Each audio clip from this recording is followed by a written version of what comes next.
Hi everyone, welcome to this week's video. My name is Sarah if you're new here. Thanks for joining. I try to make a video about once a week about some area of makeup, skincare, hair care, just beauty in general and self-care. I do things like shop my stash videos. I love project panning and just kind of thinking about our consumption habits when it comes to this area in our lives. So in that vein, today's video is going to be a little different, kind of in conjunction with maybe some spring cleaning vibes that we're all thinking of right now, and also addressing some overconsumption thoughts that I've been having about ways that we purchase things and why we purchase certain things. I'm going to go through a list of 5 things today that I personally am going to no longer buy or try to stop buying over 2025. And just how that will kind of help me, things that you can use in place of that are either more sustainable, better for your consumption habits, and better for your wallet. So if you want to see what those 5 items are, then just keep watching.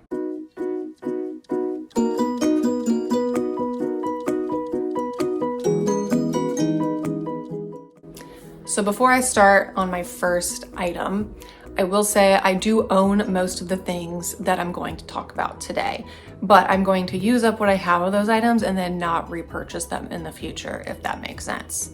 So let's get started. The first item on my list of beauty, skincare, makeup things that I'm going to not repurchase in 2025 is makeup wipes.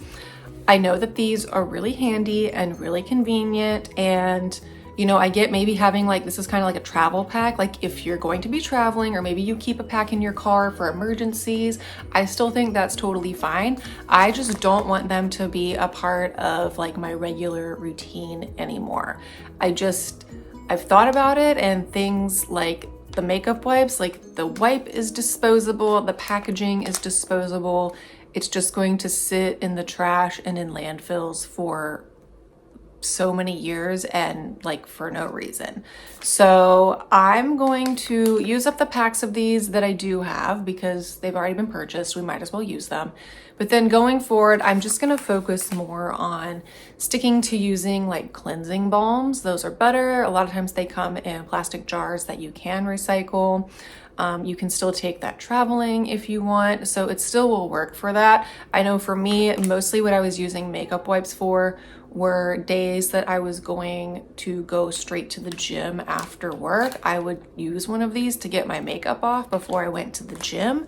But again, I can just change that habit and now just put a cleansing balm and some face wash in my gym bag and just wash my face before I go to the gym. It really is not that many more steps or takes that much longer than the makeup wipe, and it's just better for the environment and my wallet, because makeup wipes, it's one of those things that I consistently have had on the subscription service or whatever, on Amazon Prime. You know, you can do that. I've had makeup wipes on there. I've bought big packs of them at Costco before, and I just think over time, looking back, how much money I've spent on makeup wipes when I could have been spending that money on balms and just regular face wash, which I buy that stuff anyway. It saves you money and it's better for the environment.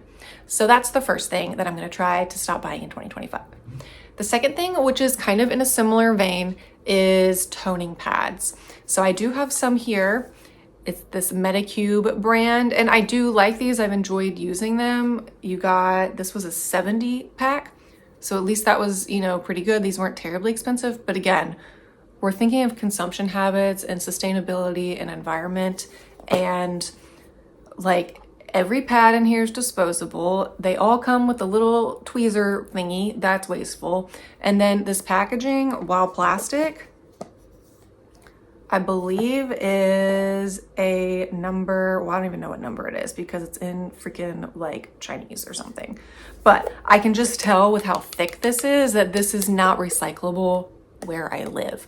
Where I live only, I think, takes up to, I don't even know if they take 3s anymore. I think only up to 2s. So anything that's above that, I technically can't recycle. So again, incredibly wasteful. So what I do instead of that, and what I had been doing before, I just switched to these because they're more convenient. You saw people talking about it on YouTube and Instagram, you wanted to try it. What I'm gonna switch back to, and what I encourage everyone to do, is buy a set of reusable cotton pads.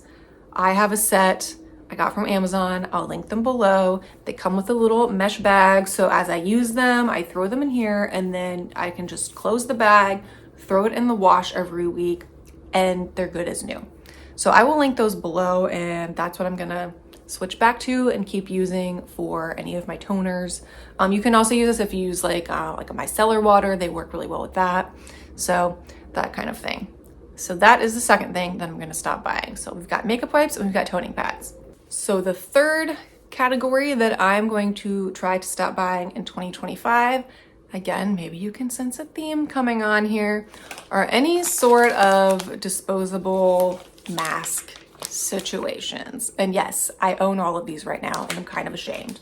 But anything like a sheet mask, the eye patches that are one-time use, the hand and foot masks, like if I really think about it, I'm like, this is so much waste for something that you're going to use one time for what?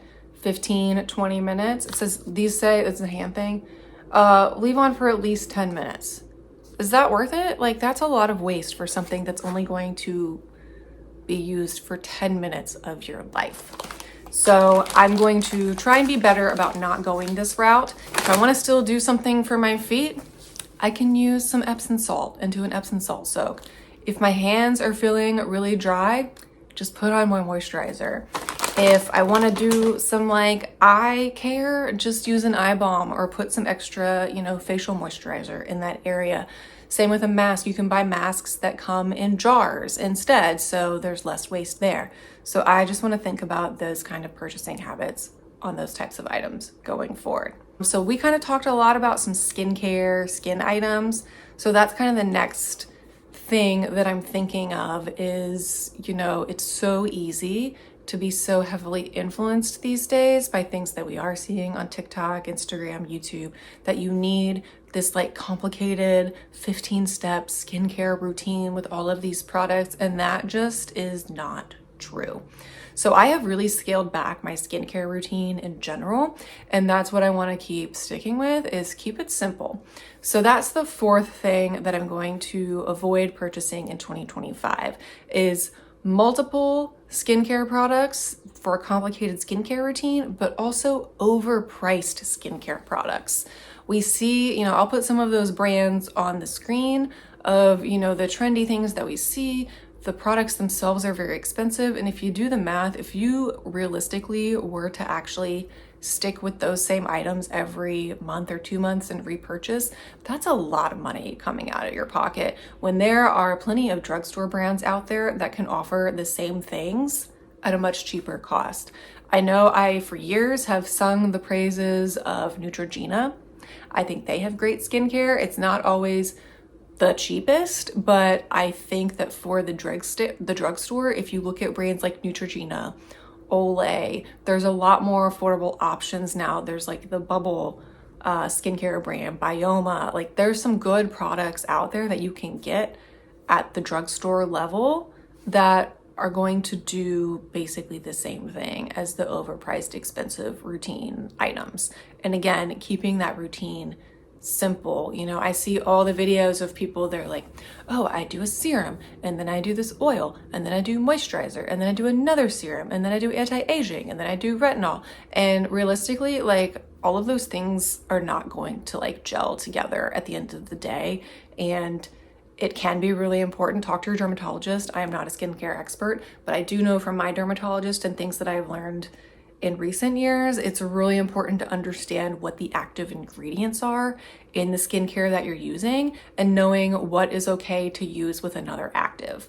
So, there are certain things that you don't want to mix. Like I think, if you're using things with glycolic acid, you want to make sure that if there's some other active ingredient in another skincare brand, that it's not going to have a bad reaction with that glycolic acid and like do something to your skin that's actually just like not good.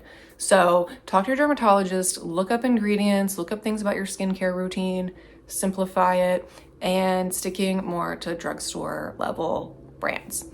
So the last and fifth thing that I'm going to try and not purchase anymore in 2025, which I have done a good job so far, is same with the skincare, not buying overpriced hair care products. For a while there, I was kind of getting on the train of, getting some Olaplex shampoo here and there, getting some Oribe products. And while those things are beautiful and luxurious, and I do think that they work well, if I look at the price point, it's just not smart or realistic for me to use those things consistently. I recently went and bought just a basic shampoo from Dove. This is like $5 at Target or Walmart. Like, you can't beat that, and Dove is a good brand.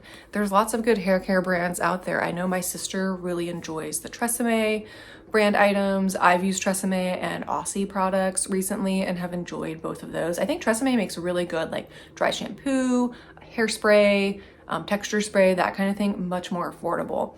So again, that's kind of where I'm thinking with hair care, is just kind of cutting back, simplifying, and not making it too expensive.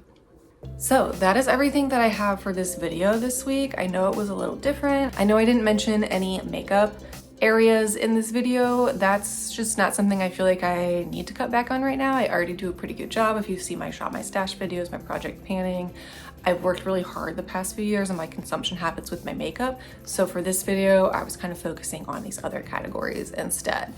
So I hope this was helpful. I hope this inspires you in some way to maybe look at those things in your life and in your routines and cut back on things, or make some more environmentally friendly, sustainable, and wallet-friendly options in the future. I think all of these things are nice to haves and they all work well, but I think you can scale them back, cut them out, and replace them with other things so that it won't feel like you're actually making a huge sacrifice or missing these things from your life.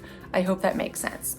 I hope you enjoyed this video. Please give it a thumbs up. If you did, hit that subscribe button and the notification bell so you're updated of all of my upcoming videos, and I will see you next week. Bye.